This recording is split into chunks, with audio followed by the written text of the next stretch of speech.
To learn a B extra. I am Shivani Chauhan. इस video में हम लोग देखेंगे क्लास 10th साइंस की बुक का चैप्टर ट्रांसपोर्टेशन। अब transportation in human beings, transportation का मतलब होता है सामान का या किसी भी चीज़ का एक जगह से दूसरी जगह जाना।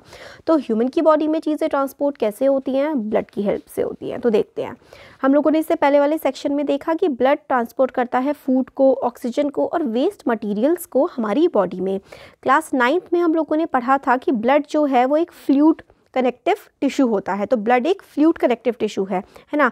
Blood contains of fluid medium called plasma in which cells are suspended. तो ब्लड में एक फ्लूइड सा मतलब तरल सा या पानी जैसा मीडियम होता है जिसको हम लोग प्लाज्मा कहते हैं, जिसमें जैसे प्लाज्मा है और इसमें सेल्स ना ऐसे ऐसे करके सस्पेंडेड होते हैं। प्लाज्मा ट्रांसपोर्ट करता है, transport food, carbon dioxide and nitrogenous waste in dissolved form. तो प्लाज्मा जो कि ब्लड में होता है वो खाने को, कार्बन डाइऑक्साइड को और जो वेस्ट होता है उसको एक जगह से दूसरी जगह ट्रांसपोर्ट करता है। ऑक्सीजन जो है is carried by red blood corpuscles. तो ऑक्सीजन रेड ब्लड कॉर्प्यूल्स जो हीमोग्लोबिन होता है उसके थ्रू ऑक्सीजन ट्रेवल करती है। काफ़ी सारे अदर सब्सटेंसेस जैसे कि सॉल्ट्स वो भी ट्रांसपोर्ट होते हैं ब्लड के ही through. We thus need a pumping organ to push blood around the body. तो ये सारी की सारी चीज़ें ट्रांसपोर्ट होनी है तो हमें एक पंपिंग ऑर्गन चाहिए होगा ना, पंप करने वाला, जो कि ब्लड को एक जगह से दूसरी जगह लेकर के जाए। और नेटवर्क ऑफ ट्यूब्स चाहिए होगा, ताकि ट्यूब का भी कोई नेटवर्क चाहिए होगा ताकि सारे के सारे टिश्यूज़ में हर जगह पर ब्लड आसानी से पहुँच पाए। A system in place to ensure that this network can be repaired if damage. और एक ऐसा सिस्टम भी होना चाहिए कि भाई अगर कोई ये नेटवर्क पूरा का पूरा थोड़ा बहुत डैमेज हो जाए तो वो भी रिपेयर हो जाए। तो ये सब कैसे होता है? हमारा जो पंप है ना, जो ब्लड को एक जगह से दूसरी जगह पंप करता है वो है हार्ट। तो यहाँ पर देखिए ये ह्यूमन हार्ट का डायग्राम है। इसमें ये लेफ्ट एट्रियम है, लेफ्ट साइड, और ये लेफ्ट नीचे ऊपर की तरफ एट्रियम होता है ऐसे करके, जैसे कि सपोज करिए डिविजन सा होता है ऐसे। ऊपर की तरफ एट्रियम होता है, नीचे की तरफ वेंट्रिकल।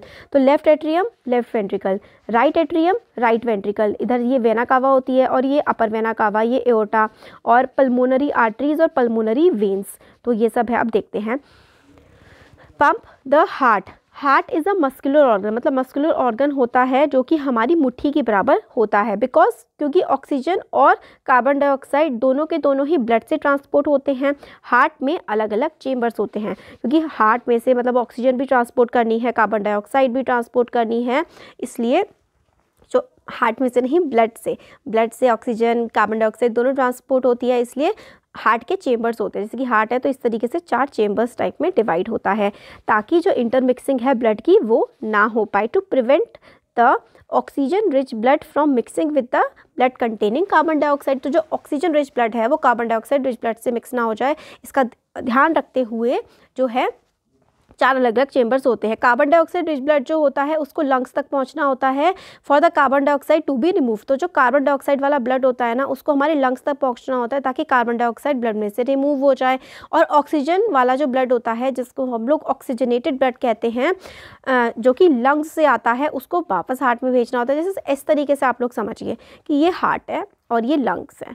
तो हार्ट के 4 चैम्बर होते हैं। तो हार्ट से जो ऑक्सीजन वाला ब्लड है, नहीं, जो हार्ट से जो कार्बन डाइऑक्साइड वाला ब्लड है वो जाता है लंग्स में, और लंग्स में प्यूरिफाई होकर के ऑक्सीजन वाला ब्लड फिर से हार्ट तक जाता है और हार्ट से पूरी की पूरी बॉडी में जाता है। तो ऑक्सीजन रिच ब्लड जो है वो पूरी की पूरी बॉडी में पहुंचा दिया जाता है। इंपॉर्टेंट है, फिर से सुनिए। जो कार्बन डाइऑक्साइड रिच ब्लड होता है ना, जिस ब्लड में कार्बन डाइऑक्साइड होती है उसको लंग्स तक पहुँचाया जाता है ताकि उससे कार्बन डाइऑक्साइड लंग्स रिमूव कर दे और ऑक्सीजन भर करके ब्लड में वापस हार्ट में भेज दे, और हार्ट जो है पूरी बॉडी में उस ब्लड को पंप कर देता है। We can follow this step by step. तो फिगर 6.11 में ये पूरा का पूरा स्टेप बाय स्टेप हमें देखने को मिल जाता है। तो क्या है यहाँ पर देखिए, पहले ऊपर का देख लेते हैं फिर समझेंगे कि oxygen enters the blood in lungs. यहाँ से देखिए कि ऑक्सीजन रिच ब्लड जो है, oxygen rich blood from the lungs comes to the thin walled upper chamber of the heart on the left atrium. तो जो ऑक्सीजन रिच ब्लड होता है ना लंग्स में क्योंकि ऑक्सीजन रिच ब्लड है वो comes to the thin walled, पतली पतली thin walled upper chamber of the heart on the left atrium. तो यहाँ पर देखिए ऑक्सीजन रिच ब्लड जो है, सपोज करिए यहाँ पर लंग्स है, तो लंग्स से जो ऑक्सीजन रिच ब्लड है ना वो यहाँ पर जाता है लेफ्ट एट्रियम में। लेफ्ट एट्रियम से वो लेफ्ट वेंट्रिकल में जाता है। तो यहाँ पर देखिए thin walled upper chamber of the heart the left atrium में जाता है। लेफ्ट एट्रियम रिलैक्सेस, तो लंग्स से ऑक्सीजन रिच ब्लड जो है वो लेफ्ट एट्रियम में जाता है। ये याद रखने वाली बात है कि ऑक्सीजन रिच ब्लड जो है लंग्स से वो कहाँ पर जाता है, लेफ्ट एट्रियम में। लेफ्ट एट्रियम में जाता है और लेफ्ट एट्रियम रिलैक्स होती है when it is collecting the blood. तो बिल्कुल रिलैक्स फॉर्म में होती है, खुली हुई फॉर्म में होती है लेफ्ट एट्रियम जब वो लंग्स से ब्लड को ले रही होती है। और it then contract while the next chamber the left ventricle relax so that blood is transferred to it. तो क्या होता है यहाँ पर, सपोज करिए कि ये लंग है, लंग से जो ऑक्सीजन रिच ब्लड है वो लेफ्ट एट्रियम में जब जा रहा होता है तो लेफ्ट एट्रियम जो है वो रिलैक्स पोजीशन में होता है ताकि वो ब्लड को एक्सेप्ट कर सके। और फिर उसके बाद जब लेफ्ट एट्रियम में ब्लड आ जाता है, लेफ्ट एट्रियम कॉन्ट्रैक्ट हो जाता है, सिकुड़ जाता है और लेफ्ट वेंट्रिकल आराम से रिलैक्स हो जाता है ताकि लेफ्ट एट्रियम से जो ब्लड है वो लेफ्ट वेंट्रिकल में आ सके। तो लंग से आता है लेफ्ट एट्रियम में और लेफ्ट एट्रियम से जाता है लेफ्ट वेंट्रिकल में ऑक्सीजन रिच ब्लड। इतना होपफुली आप लोगों को समझ में आ गया होगा। फिर होता है लेफ्ट वेंट्रिकल में, फिर लेफ्ट वेंट्रिकल रिलैक्स होता है ताकि ब्लड उसमें आ जाए। When the muscular left ventricle contract in its turn, अब जब लेफ्ट वेंट्रिकल रिलैक्स था उसमें आ गया, अब जब वो कॉन्ट्रैक्ट होता है blood is pumped out to the body. जब लेफ्ट वेंट्रिकल ये वाला जो पार्ट रिलैक्स होता है ना तो बॉडी में पूरी की पूरी बाकी वाली बॉडी में ब्लड को भेज दिया जाता है। डीऑक्सीजनेटेड मतलब carbon dioxide rich blood comes from the body to the upper chamber on the right atrium as it relaxes. तो जो डीऑक्सीजनेटेड ब्लड होता है मतलब जिस ब्लड में ऑक्सीजन नहीं होती वो वाला ब्लड पूरी की पूरी बॉडी से हमारे हार्ट में आता है राइट एट्रियम में। तो जब देखिए जब भी ब्लड आ रहा होता है तो वो वाला पार्ट रिलैक्स कर रहा होता है तभी कोई चीज़ आ सकती है। आपका माइंड रिलैक्स होगा तो आप समझ पाएंगे। इसी तरीके से बॉडी का जब कोई पार्ट रिलैक्स होता है तभी कोई चीज़ उसमें आ जाती है। तो राइट एट्रियम में जो है वो ब्लड आ रहा होता है जब वो एकदम रिलैक्स फॉर्म में होता है। तो राइट एट्रियम में ब्लड आ रहा है जब वो रिलैक्स फॉर्म में है पूरी बॉडी से। राइट एट्रियम में डीऑक्सीजनेटेड ब्लड आता है पूरी बॉडी से, ये याद रखिएगा। राइट एट्रियम में डीऑक्सीजनेटेड ब्लड आता है पूरी की पूरी बॉडी से। As the right atrium contract the corresponding lower chamber the right ventricle dilates. तो अब जब यहाँ पर आ गया राइट एट्रियम में फिर उसके बाद ही कॉन्ट्रैक्ट करता है तो फिर ये वाला रिलैक्स करता है राइट वेट्रियम में, फिर उसके बाद ब्लड चला जाता है। अब राइट वेट्रियम में ब्लड चला गया, अब राइट वेट्रियम से जो है लंग्स में जाता है ऑक्सीडेशन के लिए। तो राइट वेट्रियम से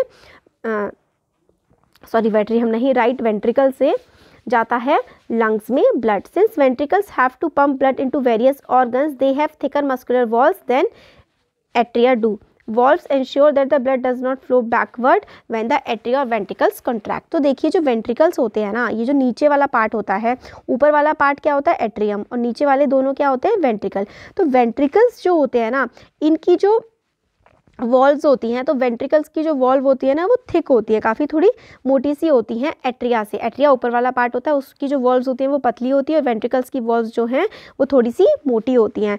तो वेंट्रिकल्स की वॉल्व्स जो हैं वो थोड़ी सी मोटी इसलिए होती हैं ताकि जो है ब्लड काफ़ी मतलब सही से फ्लो कर पाए।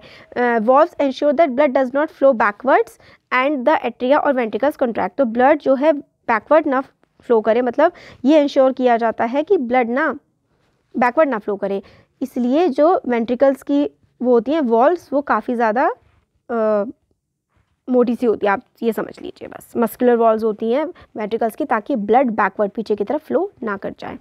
अब आता है oxygen enters the blood in the lungs. तो oxygen enters the blood in the lungs. अब इसमें क्या है, the separation of right side and the left side of the heart is useful to keep oxygenated and deoxygenated blood from mixing. अब ये बड़ा important है कि जो राइट साइड और लेफ्ट साइड, जैसे कि मैंने आपको बताया था ना कि हार्ट के 4 चैम्बर्स होते हैं ह्यूमन हार्ट के और बीच में डिवीजन सा होता है, तो ये वाला डीऑक्सीजनेटेड होता है इधर वाला और इधर वाला ऑक्सीजनेटेड होता है।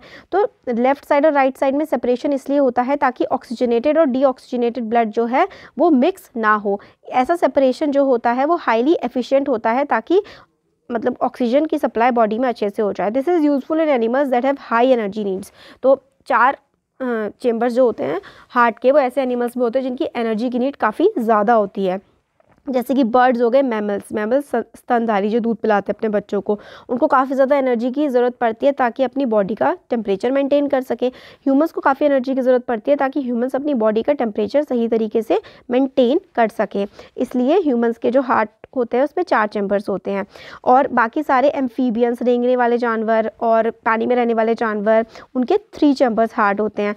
वो थोड़ी बहुत इंटरमिक्सिंग ऑक्सीजनेटेड डीऑक्सीजनेटेड ब्लड की जो है वो सह सकते हैं। तो एम्फीबियंस हो गए और रेप्टाइल्स हो गए, इनके 3 चैम्बर्ड हार्ट होते हैं। ये इंपॉर्टेंट है, याद रखिए कि ह्यूमन और बर्ड्स के तो 4 चैम्बर्ड हार्ट होते हैं, क्योंकि ह्यूमंस को, बर्ड्स को अपना बॉडी टेम्परेचर मेंटेन रखना होता है। एम्फीबियंस और रेप्टाइल्स जो हैं इनके हार्ट 3 चैम्बर के होते हैं। ये थोड़ी बहुत इंटरमिक्सिंग ऑक्सीजनेटेड डीऑक्सीजनेटेड ब्लड की झेल सकते हैं। फिशेस के जो है वो सिर्फ 2 चैम्बर्ड हार्ट होते हैं, क्योंकि ब्लड इस पंप, गिल्स में ब्लड जो है वो पंप होता है और वहाँ पे ऑक्सीजनेट हो जाता है and passes directly to the rest of the body. तो जो फिशेस होते हैं उसके 2 चैम्बर्ड हार्ट होते हैं और वो गिल्स में ब्लड पंप होता है ऑक्सीजनेटेड वाला और बाकी बॉडी में ट्रांसफ़र हो जाता है। Thus blood goes only once through the heart in the fish during 1 cycle of passage through the body. तो ब्लड जो है वो एक ही बार जाता है हार्ट में और पूरे का पूरा जो पैसेज होता है इसके ब्लड के सर्कुलेशन की साइकिल का फिश की। On the other hand it goes through the heart twice during each cycle in other vertebrates, this is known as double circulation. तो ह्यूमंस और बाकी सारे जो वर्टिब्रेट्स होते हैं उसमें 2 बार हार्ट में जाता है ना। यहाँ पर देखिए हम लोगों ने देखा था ना कि पहले हार्ट में इधर वाले, ये जैसे कि हार्ट है, ये लेफ्ट वेंट्रिकल है और ये ये एट्रियम है और ये वेंट्रिकल है, ये राइट एट्रियम है ना, सॉरी ये लेफ्ट एट्रियम है और ये लेफ्ट वेंट्रिकल है, ये राइट एट्रियम है और ये राइट वेंट्रिकल है। तो एक बार ब्लड यहाँ आया, फिर यहाँ से लंग में गया और फिर लंग से यहाँ पे आया, फिर यहाँ गया, तो डबल सर्कुलेशन हो रही है ना, 2 बार सर्कुलेशन हो रहा है, इसलिए इसको डबल सर्कुलेशन कहते हैं। अब schematic representation of transport and exchange of oxygen and carbon dioxide. तो देखिए यहाँ पे हमें दिखाया गया है आर्टरीज और वेन्स का। आर्टरीज में प्योर ब्लड जाता है और वेन्स में इम्प्योर ब्लड जाता है। तो पल्मोनरी वेन जो है, यहाँ पे देखिए pulmonary artery to lungs, pulmonary artery से लंग्स में जाता है, वेना कावा से फिर ऐसे करके, फिर लंग कैपिलरीज हैं, फिर एओर्टा, फिर हमारी बॉडी में आ जाता है। ये पूरा हमने समझ लिया था। अब हाँ, तो ये वाला डबल सर्कुलेशन तक का हमने देख लिया। अब ये जो ब्लड प्रेशर है कि ब्लड प्रेशर किस तरीके से होता है, तो और ये वाला जो पार्ट है ना, ये हम लोग नेक्स्ट वीडियो में देखते हैं। Thank you.